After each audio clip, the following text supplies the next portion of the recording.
Author's House.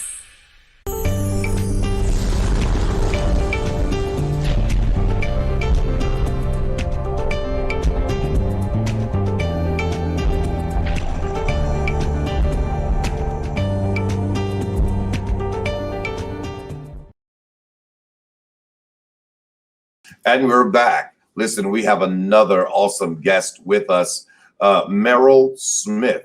He is the author of The Confessions of an Elementary School Principal. Welcome, Meril. How are you? I am fine. It's delightful to be able to spend some time with you. Well, I'm glad you're able to spend time with us also. This is a very interesting topic that you have for a book, Confessions of an Elementary School Principal. But before we get into that, I want to know some more about you. Who is Meril Smith? Well, I'm a very happily retired educator. I had a wonderful over 40-year career. And I didn't start out to write a book. I started out to try to write down some memories because I was afraid I was forgetting. And my grandchildren love stories. And now I have a great grandchild, and I'm looking forward to telling her stories. So that's how it came about. It wasn't to be a book. It ended up that way, and it was a lot of fun. Wow. Interesting. It started out with one thing, and then it ends up with something else. A masterpiece, might I add. Congratulations on a very good work, Meril. Very good work. Thank you. And so were you a principal for that many of years?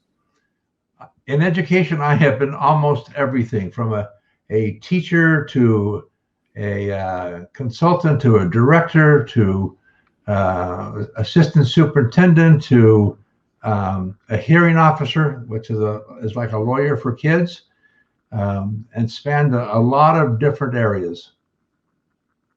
Okay.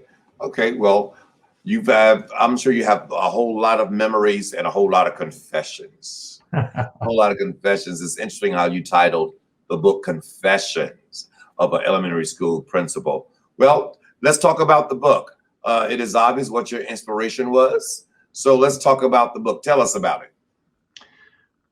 Well, the book is based upon true stories and the kind of stories that you probably wouldn't hear.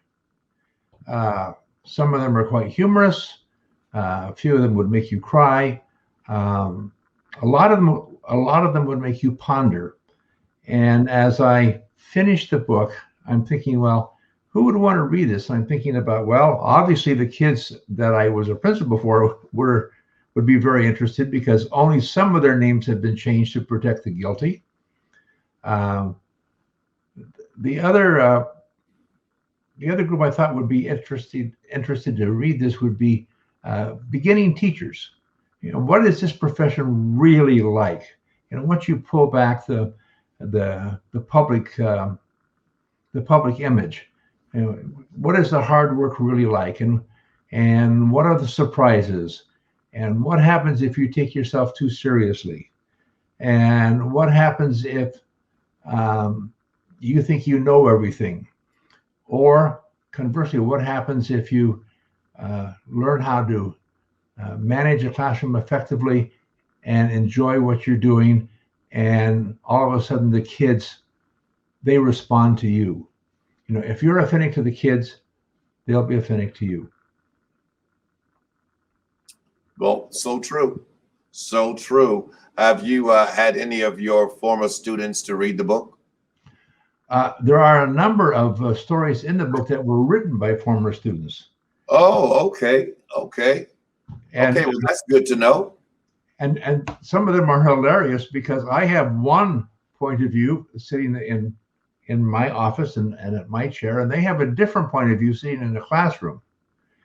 And sometimes they match up, and sometimes they don't.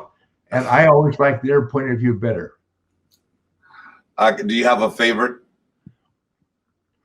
Yeah, I have a real short story that sort of sets the tone for the book. I would love to hear it. Our viewers would love to hear it also. Well, this little kindergartner comes to the office, and it's not too long after the school year started. He looks up over the counter, and I had a wonderful school secretary, and And he looks up at her with these big eyes and he says, "I don't feel so good." And she looks at him and says, "All right, Billy, let's check things out." And she came around the counter and took him to the nurse's office and says, "Well, I need to check your temperature." And his eyes get real big. And she turns around to get the thermometer. And when she turns back, he is bent over the cot with his pants down to his ankles. And her comment was, "Well, we don't take temperatures that way here." Oh, wow. Now, you have to be of a certain age to understand rectal thermometers. So Okay. some of us, that makes a point, but if you're under 30, probably not. Oh, wow. That's an interesting story. So I can only imagine what the rest of them are like. Yeah, that's a very short one. Some of them are several pages, and so basically, you have a collection of stories and experiences from other students. yeah, it's from my years in education, from a number of different schools. Most of them surround the best 9 years of my career, which was at Edenvale School, and all the things that we did together, and that has made me smile. It makes the kids smile. One of the things. This is a very, very poor community, and when I became principal there, almost half the kids were dropping out of high school, and that was simply not acceptable. I mean, I was an elementary principal, but that was not acceptable. So what could we do to change that? And that had been something that had been going on for a very, very long time. So we created something called the Adopt to College program, and I introduced kids to college, starting in kindergarten. Wow. And so for the last 32 years, I've been providing scholarships to any child from Edenvale School who graduates from high school and wants to continue their education. Doesn't matter whether it's a 4-year, 2-year, or trade school. It doesn't matter. You stay in school, graduate, and I've got some money for you. That's big, Meril. That is big. What's the name of the scholarship? It's the Adopt a College Scholarship Program. Okay. And we've given out well over 900 scholarships, and I think we're pushing $700,000 now. But it's just enough to get them in the door, and it gives them a chance for a better life.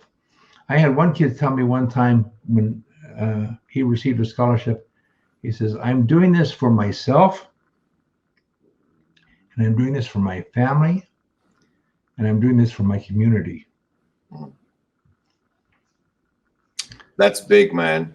That's big. I congratulate you on your efforts in helping the less fortunate and helping them pursue education at a higher level, and also introducing the whole idea of college to them at such an early age. I've never heard of that being done before.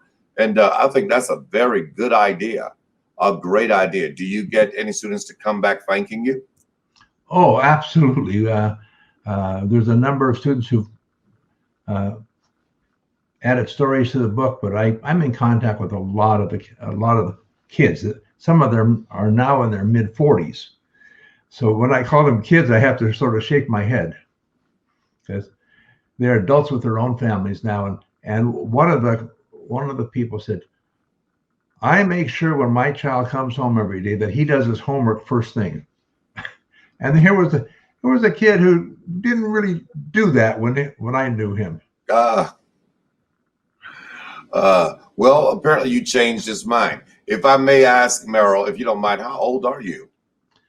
I'm 79. 79 years old. Okay. Well, great, great, great. You look great for 79. You've been doing this for a very, very long time. And once again, I congratulate you on these accomplishments and things that you have done to better other people's experience when it comes to education. Where can my viewers go to purchase one of your books? Well, they can go online. to a variety of online sources, Amazon, Barnes and Noble, Go to Publish, almost any of the online bookstores. And I think the important thing for me was I did not know how to read when I was in sixth grade. And my sixth grade teacher told me I was going to learn to read, or we were both going to die that year trying. And that has always stuck with me, because all it takes is one teacher, just one teacher, to make that critical difference. And so I say to my staff and to young teachers, why don't you be that teacher for a kid? Right. That is true. That is a very, very good idea. Very good idea. How much is the investment for the book? Oh, they are, let me look here, $16.95. $16.95. One more time, Meril, I want you to give us the website once again. The website for, I'm not sure I understand. You mean where the books can be? Where's the website you can go to for the purchasing of the book? You can go to Amazon. Amazon. Okay. That's the easiest one. Okay. All right. Well, great. Well, I am encouraging all of our viewers out there to go to Amazon and look for Confessions of an Elementary School Principal. I'm sure there's a lot of things that would make my viewers laugh. I certainly hope so. And just so your viewers know that every bit of the royalties goes to the scholarship program. And well, that's good to know. That's good to know. Good job with that, man. Good job. Almost $700,000. That is absolutely outstanding. We don't hear that every day. We don't hear that from every day. So that's some good stuff. So I'm sure they will not mind investing in the scholarship fund and at the same time receiving a copy of your book. Anything else you would like to share with our guest today? You are your child's first and most important teacher. And if you get them started on the right foot, and they will have other teachers who will take them along, and the kids will accomplish absolutely amazing things. You are your first teacher. You are the first teacher for your children, and you are the first example for your children. I love it, Meril. I love it. Well, you are a teacher at heart. I can tell that you've been in education for a very, very long time. You still carry that energy. You still carry that energy. And I'm sure it was a pleasure sitting in the classroom, listening to you give instructions, because it's been a pleasure sitting here, interviewing you here on our show. Once again, to my faithful viewers who tune in every single Saturday, I'm so grateful for you all. I want you to go to Amazon and purchase Confessions of an Elementary School Principal, especially those of you who are in education. Is going to be an eye-opener and quite amusing to read the testimonies and the excerpts from different people's experiences in the school system. So listen, thank you, Meril, for joining me here on Books of the Month, and to all of my faithful viewers that tune in every single Saturday. Thank you, and tune in next week, same place, same time. God bless you.